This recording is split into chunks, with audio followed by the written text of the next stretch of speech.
Good evening. Welcome to Hucknall in Nottingham for the weekly hockey chat. Great to have your company as we rush towards Christmas, and I hope you are all ready for the festive celebrations wherever you are in the world.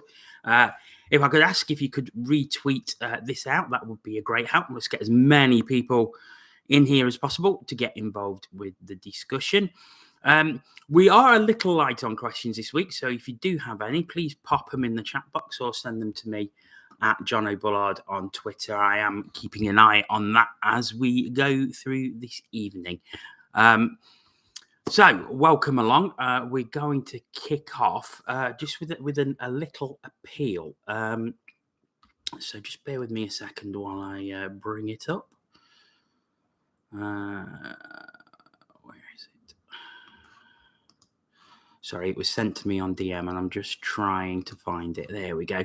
So Craig Bond at Craig Bond 51.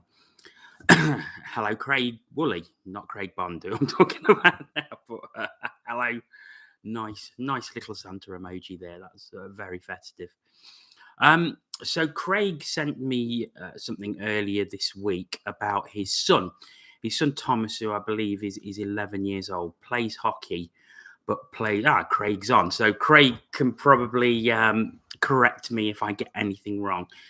So Craig's son Thomas plays hockey. There was recently announced signing for the Nottingham City Cyclones, the recreational team, because unfortunately Thomas isn't able to play junior hockey anymore.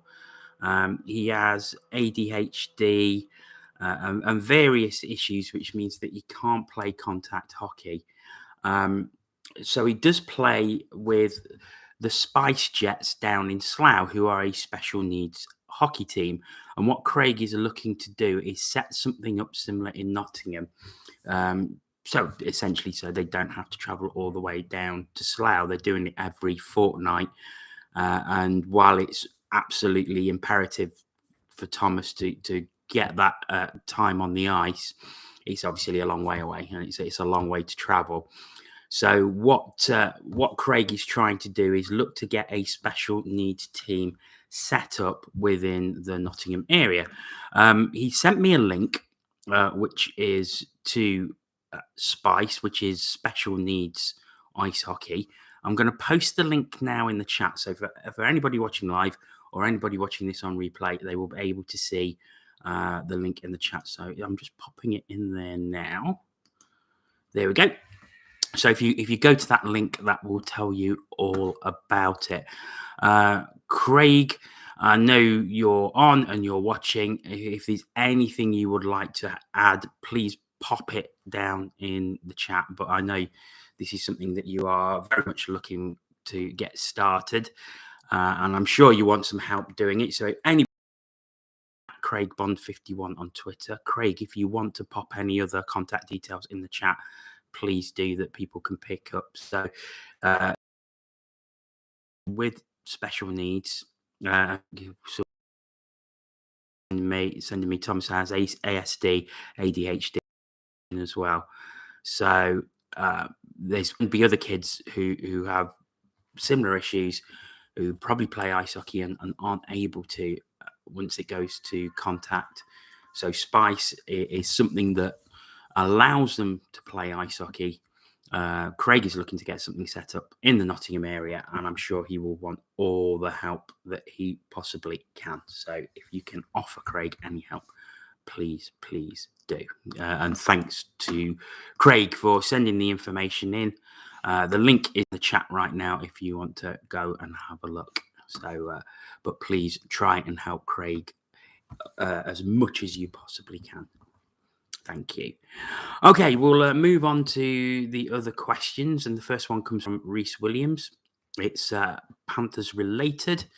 And he says, do you trust the Panthers to bring in suitable replacements for Tommy Jokinen and Simon Suaranta? Recruitment as a whole has seemed below par this season. From what I'm led to believe, there is one replacement in the pipeline that I believe is quite close to completion, but that's just something I've heard. So I guess wait for an announcement on that one.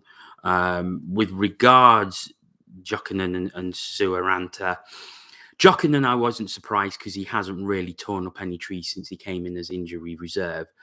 Simon Suaranta, I am a little disappointed with. I actually like Suaranta. I thought he had the skills. He looked like he played at a much higher level than the elite league.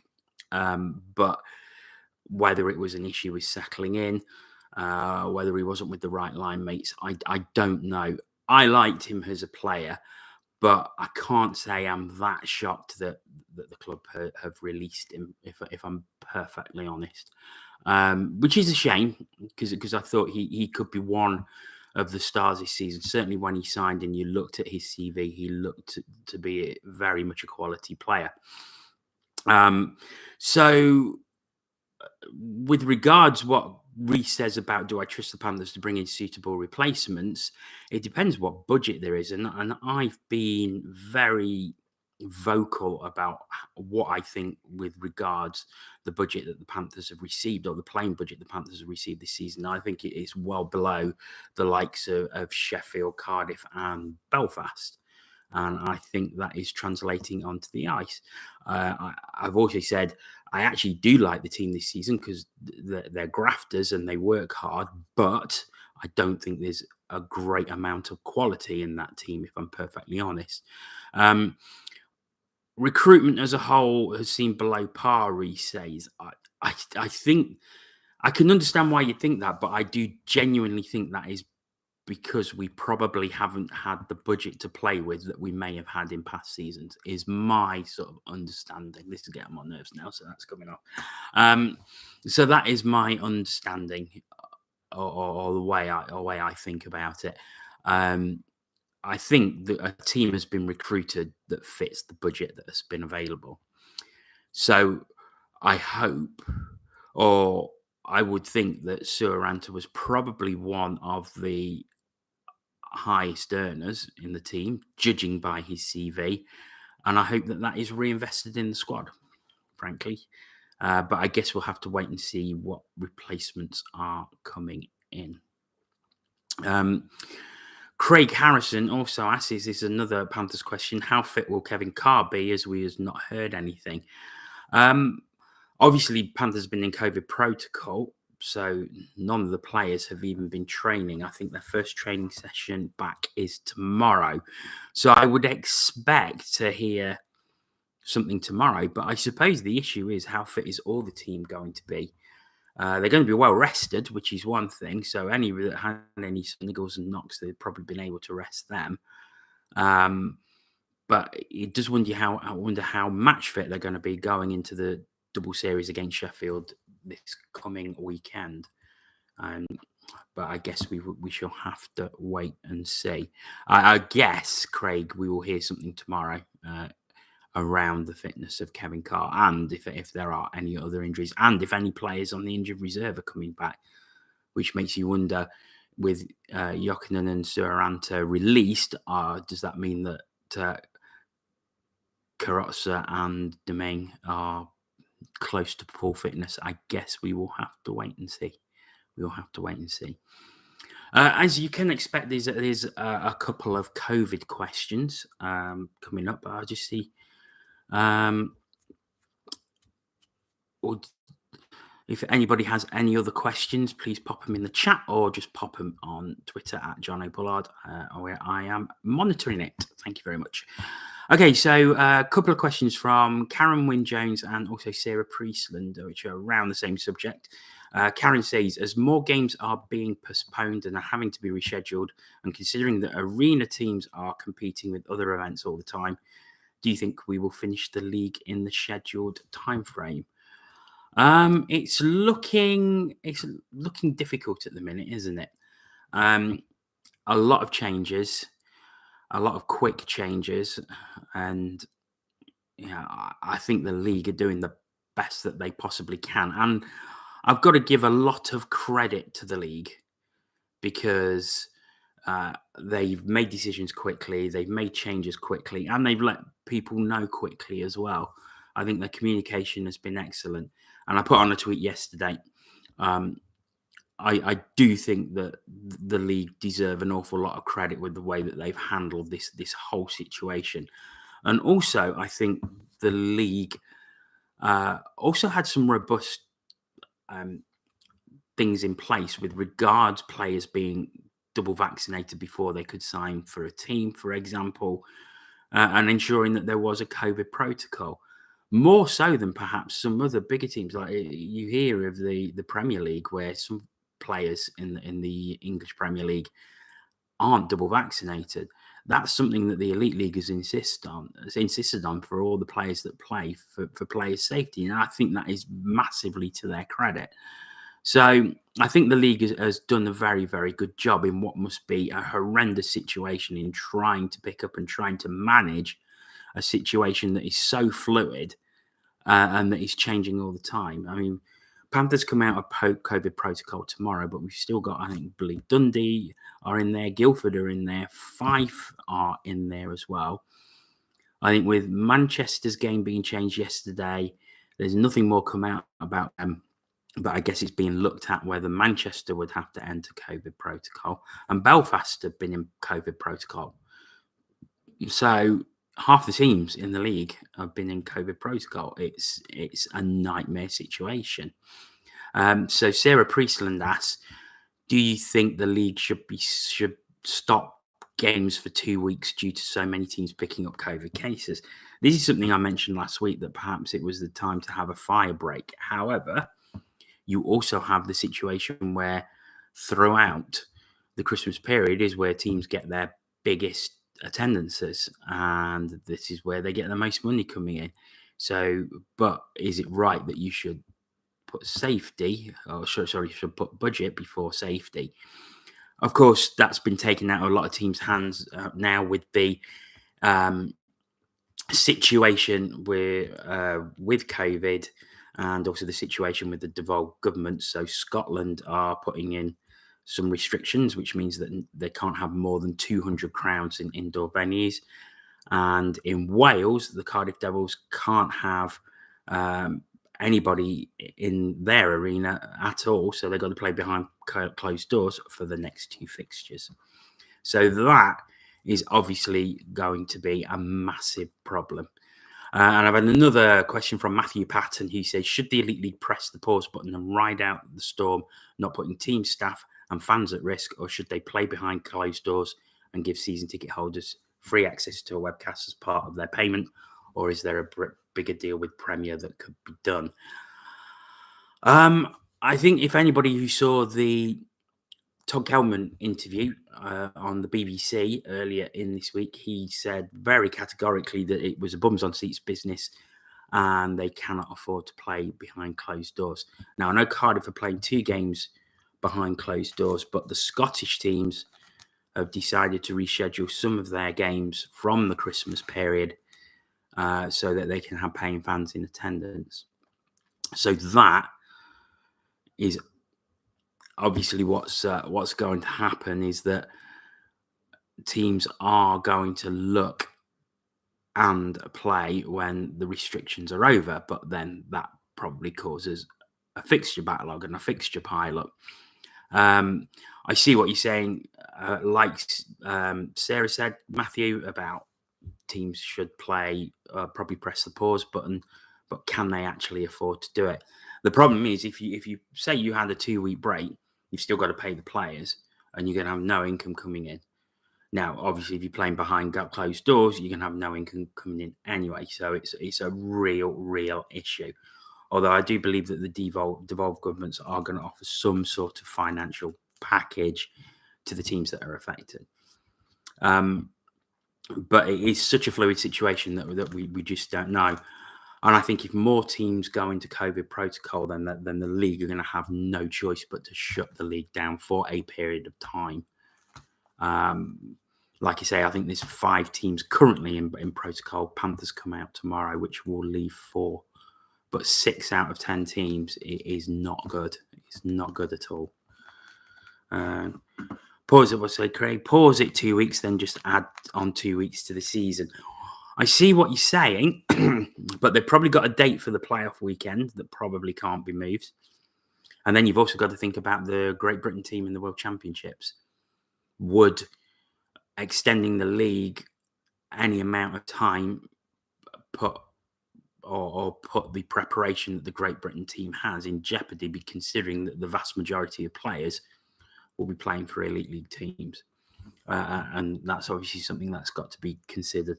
It is not an ideal situation in the slightest, but I'm sure that they're looking at things. I did see some things suggested that maybe just take away the last home and away game, so essentially it becomes a 36 game season, I think, and then maybe look at extending the playoffs, which is perhaps something that could be looked at. But I guess that's down to elite league board level and what they want to do. The problem is, with the situation changing all the time as it is, it's very, very difficult to plan everything. And Stephen Hill says on another question, does anyone have a Scooby-Doo who's playing who and when? And no. I mean, Panthers, for example, are supposed to be playing Manchester at home on Wednesday. If Manchester go into COVID protocol, that will change to Glasgow, as long as they don't go into COVID protocol in the meantime. It's such a muddled up situation. And I think you're going to find that a lot of teams are going to have serious fixture backlogs, certainly coming out of the next 2 weeks. And that is also going to be an issue, fitting all them fixtures in. That is going to be another problem. I think it's a case that we have to wait and see what happens, and this because the situation is updating and changing daily. So I guess it's we have a look next week and see what is happening then, and just see what happens. I think that's all we can do at the minute, unfortunately. Anthony Russell, Leeds leading in the NIHL Autumn Cup final at the moment, 3-1 lead on the night, has put them ahead on aggregate now. Sounds like an exciting one. Anthony Russell, who is playing who? Assume Panthers are playing Steelers, given it happens 30 times a year. Yep, on the 26th and 27th. Although that didn't happen the last season we played. We played the Steelers at New Year, not at Christmas. But I see what you mean. And both those games are sold out as well. So that's going to be interesting, because two big crowds, lots of people in attendance. Will people not attend because of the situation at the moment? So I guess we'll have to wait and see on the day and see how many empty seats they are. But from what I understand, both those games are actually fully sold out. So I think there's going to be in the region of 9,000 in Sheffield and, of course, 7,000 in Nottingham. So two big crowds expected at those games. Chris Lovelass, with Glasgow Clan making the choice to postpone their home fixtures so they can play them after the restrictions are lifted for fans to attend, do they now need to stop complaining about the amount of fixtures in such a short period of time, given it was their own choice? That's a really good question. And I suppose if you're complaining about fixture backlog, but then you decide to cancel 2 games because you're not going to have any paying fans in, you're going to add to that fixture backlog. I suppose it's then don't complain about it, because it has been something of your own choice and own doing. I can sort of see where the Clan are coming from, though, because they want paying fans at those fixtures. But we all know that the Clan started late due to the situation with their arena. And it's something that has come up in Malcolm Cameron's interviews after games about the schedule and about how cramped it is. And he's sort of not made excuses, but he's offered that quite often in his post-game interviews. So I suppose it is of their own making, but I can sort of understand why they've done it, to be perfectly honest. Because I suppose it's a choice of having a bit of income against no income. But, have we got the squads to do it? I said it last week. I think that the Elite League would do well to put in like an emergency rule change with regards to the roster sizes, from increasing them from 19 to 22. I'm not saying more imports. I'm saying it has to be 3 more British players, but I think it's going to be needed, especially as the backlog gets bigger, puts players at risk of more injuries.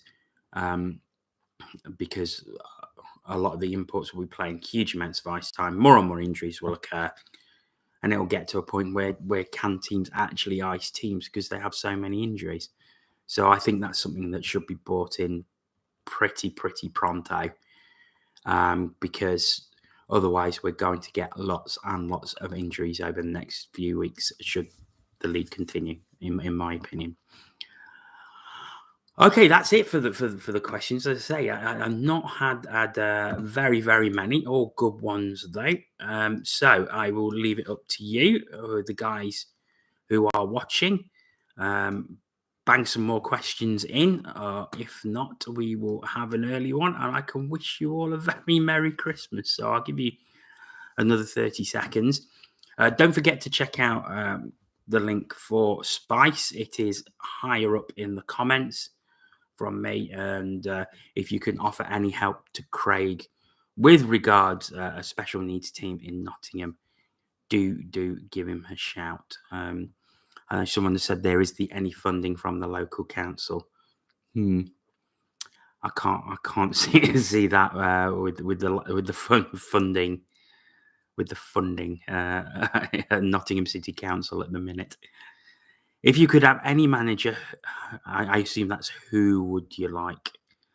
When you mean manager, do you mean like a general manager or do you mean coach? I mean, if I could have any manager, it'd be Brian Clough, who's my absolute hero, but it's a different sport, and I don't know what he would be like at hockey.